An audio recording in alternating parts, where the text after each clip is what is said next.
Welcome to the REI Foundation podcast, where we cover all the steps and strategies to make your real estate dreams a reality. Now your hosts, Jason and Peely.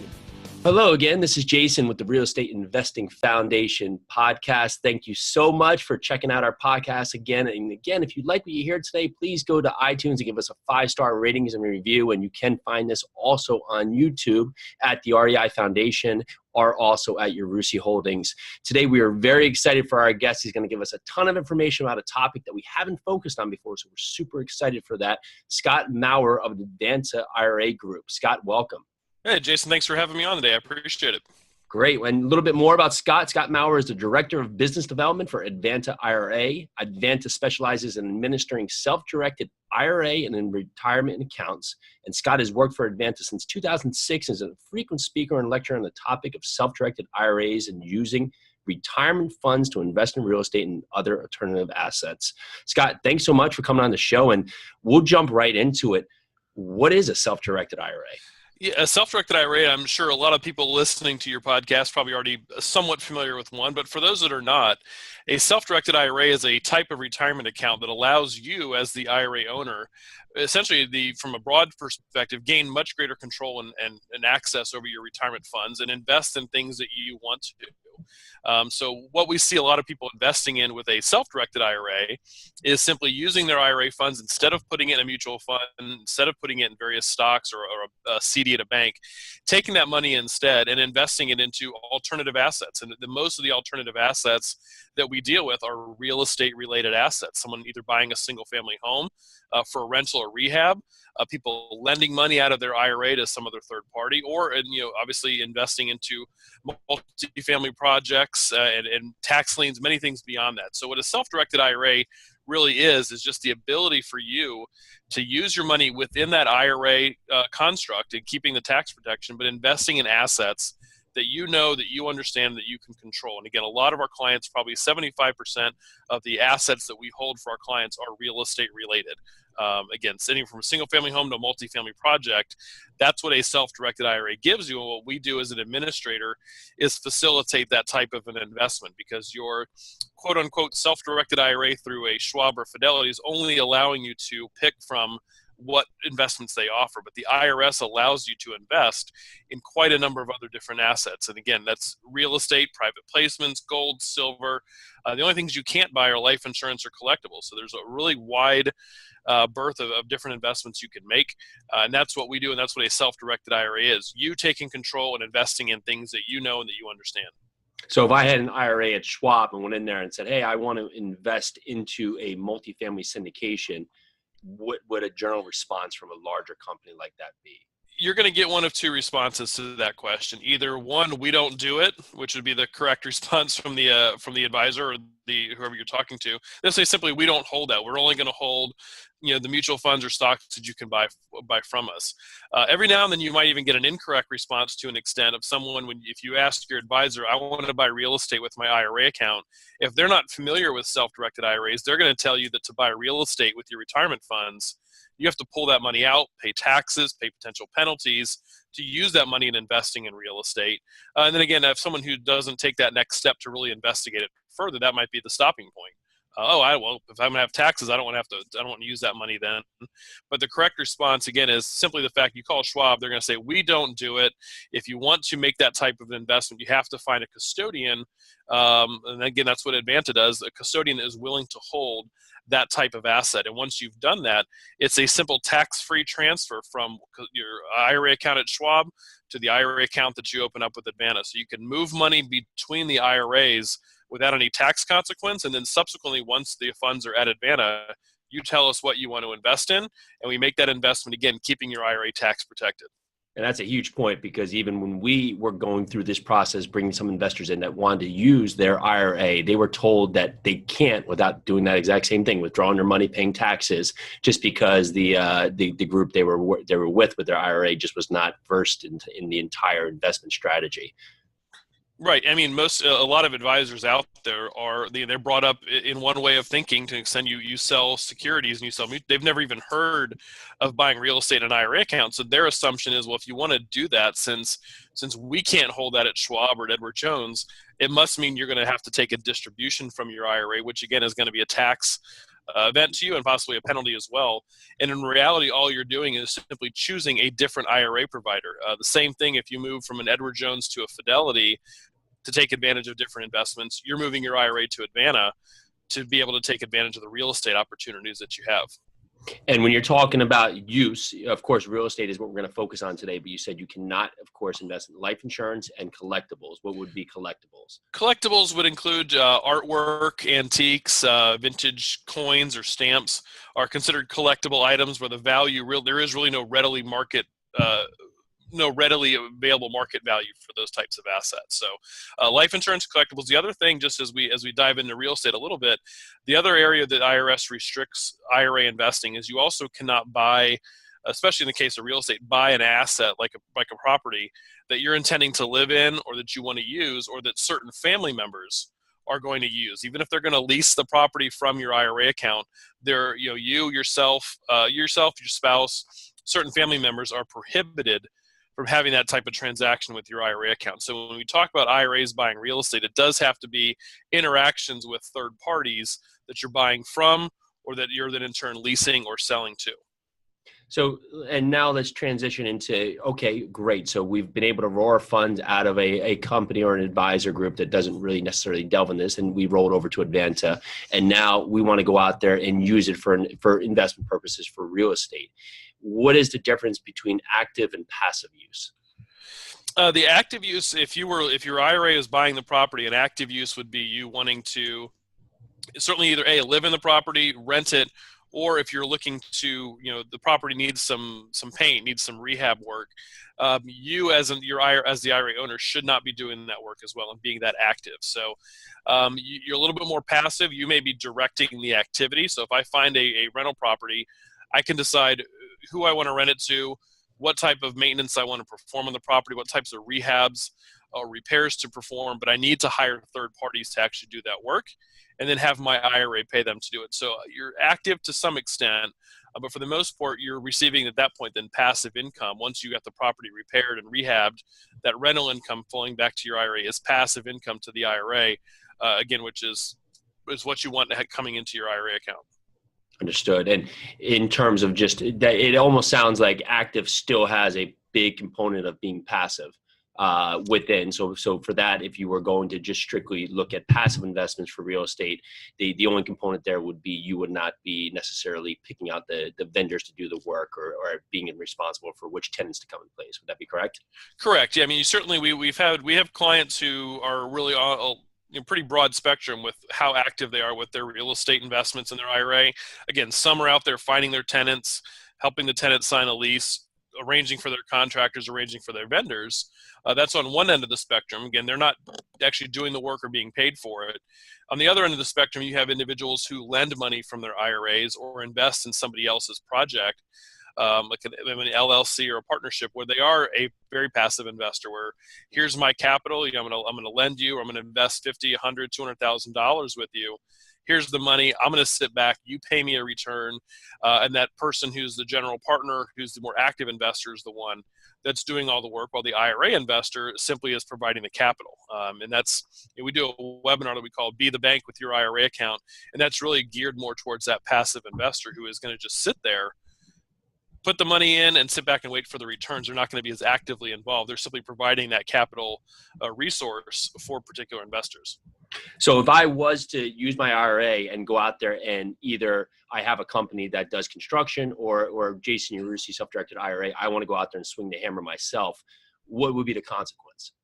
If you were to engage in that type of activity, again, the IRS considers that to be prohibited. If the IRS were to discover that, hey, you've been involved in that activity, it becomes prohibited and your IRA ceases to be an IRA when that activity took place. So if you buy a property in 2018, you start doing the rehab in 2018 yourself, and you're living in the property, for instance, the IRS will deem your IRA to have been distributed to you in 2018. So it's fully distributed to you, taxes, penalties. Now the issue, even the bigger issue with this is they're probably not going to discover that activity in 2018. It's not going to be until 2020, 2022 they decide they figure out this has happened. You'll have to go back and amend your tax returns, and you'll have several years of non-payment of taxes, which can add up with penalties and fines. They can eat up your entire IRA account. So it's a pretty stiff penalty that the IRS has when it comes to this type of investment, this type of prohibited activity. So that's why if your IRA is investing in a property, you need to make sure that the people doing the work are third parties, they're not related to you, and that your IRA is paying them to do the work as well. Absolutely. So we cover some things that we definitely shouldn't go into. Now let's focus on what is some of the most, I would say, routine uses or best uses that you're seeing IRAs for right now in terms of passively investing. Again, in passive investing, for the most part, what we've seen a lot lately has been the situation where your IRA is being the bank, and that can take typically one of two forms. Your IRA is maybe the first mortgage holder. So, Jason, you're looking to buy a property, you have a down payment, you need to borrow money on a mortgage. Instead of going to a bank, you go to a private lender who has money in their IRA account. And that private lender simply strokes the check to the title company or the attorney handling the closing, and you sign a note and mortgage promising to pay back to the IRA rather than paying back to a Wells Fargo or a Bank of America. So that's one way of passive investing, is simply being a lender and standing in the place of the bank. Another way that we see a lot of individuals lately investing passively is those situations where you have someone raising anywhere between $500,000 to $5 or $10 million. They're raising capital from a number of different sources. Individuals who have trust, maybe there is some bank financing. Other individuals who have retirement accounts. Your IRA can be an owner in that particular partnership. So if someone's selling $50,000 units, or they're selling interest in a partnership to develop a large multifamily project or a strip center or some type of commercial property, your IRA can be a private investor. And again, a passive investor in that particular so you're not finding the property, you're not involved with the day-to-day operations. You're simply placing your money more as an equity owner alongside other people and getting a percentage ownership over the overall partnership or LLC that you're investing in. So those are typically the two passive ways that we see people invest, either as a direct lender or a situation where an individual is investing more on the equity side and getting a percentage of the overall ownership. Okay, let's pick the route of direct lenders. And what I'm looking for here is more timeline and overview. Say someone has their IRA with an outside advisor who doesn't necessarily delve into real estate, and they want to transfer their funds over to an Advanta. And then once it's there, they're looking to lend it out on a project that is looking to close in a few weeks. What should be the anticipated timeline for both processes to get the money into a self-directed company like Advanta? And once it's there, how readily available is it to use? We typically tell people the overall time frame is probably anywhere between 2 and 4 weeks. Getting an account established, an individual opens up their account, we'll have their IRA opened in a day, and we will send the request to have money transferred from their other custodian as soon as possible as well. Now, the time frame, the lapse, some custodians we can fax that request to will have funds within a matter of a week, which is great. Other custodians have a little bit different processes. The funds may not arrive for 2 to 3 weeks after that. So usually if you're looking at doing it, you want to allow for probably at least 2 to 3 weeks and get started right away. One of the benefits, though, is once we get the IRA opened, we can start working on all the investment paperwork and making sure everything's titled, making sure the clients have reviewed and approved all the documents. The IRA client owner is aware of what's going on. And then so when the funds do arrive, it's a matter of simply at that point, if we get a wire in from Schwab on a Wednesday and all the documents are completed, we can wire that money right back out on Thursday. So from our standpoint, once we have certified funds, it's a matter simply of all the paperwork and documentation being in place, which again, we can be working on that even before we get the funds. So what was some of that paperwork? It's again, the paperwork, it's an application to open an account with us is to get the IRA open. Getting the funds transferred is a form that we send to a Schwab or Fidelity that gets the account open with us, gets money moved in. And then on the investment side, the paperwork we're looking to see if you're doing as a private lender, we want to see the note, we want to see the mortgage that the borrower is going to sign, and have those documents reflect the IRA as the actual owner and the lender on that particular document. And we have a couple other internal forms the client fills out telling us the terms, and we just double check that the terms that the client has told us, I'm investing $100,000 at 8% for 2 years, that those same terms are on the note and mortgage that the borrower is ultimately going to sign. And so I was going to say, and again, I've seen a loan happen within a week to 10 days, and sometimes it takes a little bit longer. Again, the main component is just how long it takes the other custodian to get the funds to us. And what I'd like to do is we'll transition a little bit into actually the benefit of, if you are raising capital, of using people's IRA to raise capital from. And just because that's something you need to account for if you are raising capital, how long the process takes, if they are going to want to use their IRA just to transition their funds from, say, a Schwab or Fidelity over to an Advanta or other. What are some of the main advantages you see for someone who's raising capital to source a self-directed IRA from investors? Yeah, I think one of the biggest advantages for someone to, again, if you're raising capital, to at least know that this is an option, is when you're talking to potential investors, you might have a number of individuals who are, understand what you're doing and see the potential and see the potential gains, and they don't realize that they have this bag of money, that old 401k that's been sitting from a previous job, or they have an IRA that's just been sitting in a bank doing nothing. A lot of people don't know that self-direction is possible. So anyone listening to this podcast has that advantage already, that this is possible. But the average individual doesn't know that they can use their 401k, they can use their IRA in this manner. So the advantage to you as a fundraiser, and you're looking out to grab more capital, is letting people know that they have that option. Again, you might find people who are already investing with you that are tapped out personally from what they want to invest. They would love to get involved in your next project, but don't feel like they have the funds because, again, they just don't realize that IRA, that 401k they have, is eligible. And I think that's the huge thing that someone raising capital brings to the table, is to show those individuals that they can use that money in a different way. There are a lot of people out there nervous about the stock market right now. So they're just riding it, the ups and downs, and not sure what's happening next. And other people who've already gotten out of the stock market and put their money earning 1% in a money market at a bank, which they know is not a good long-term strategy, but they don't see any other alternative. So when you introduce this concept to them, you're going to open up a lot more capital that you have access to. Again, if you're already working with a number of investors, just go to them and say, hey, I have my next project. I can show you how to make this investment tax-free inside of your IRA account and use that money instead. So that to me is the biggest benefit. And again, the other thing, if you're raising capital, if you're going to private individuals and you're going out, you're asking them for their personal funds or their IRA funds, you're staying away from a bank and all of those regulations and the process you have to go to get approved for a loan. With a self-directed IRA, the only approval you need is from that investor saying, I want to use my IRA. Now let's have the process just to make it happen. It's just, at that point, it's just a matter of paperwork.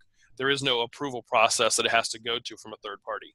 And a little proof of concept there is we were not familiar with this concept a few years back, and someone brought it to our attention that they would like to use their IRA to invest in one of our projects. It was a concept that we just were not versed in. We did a little bit of research, and we actually since have raised, I think it's about 40% of the funds for projects from self-directed IRAs. So it's just such a powerful thing of what you can do with this.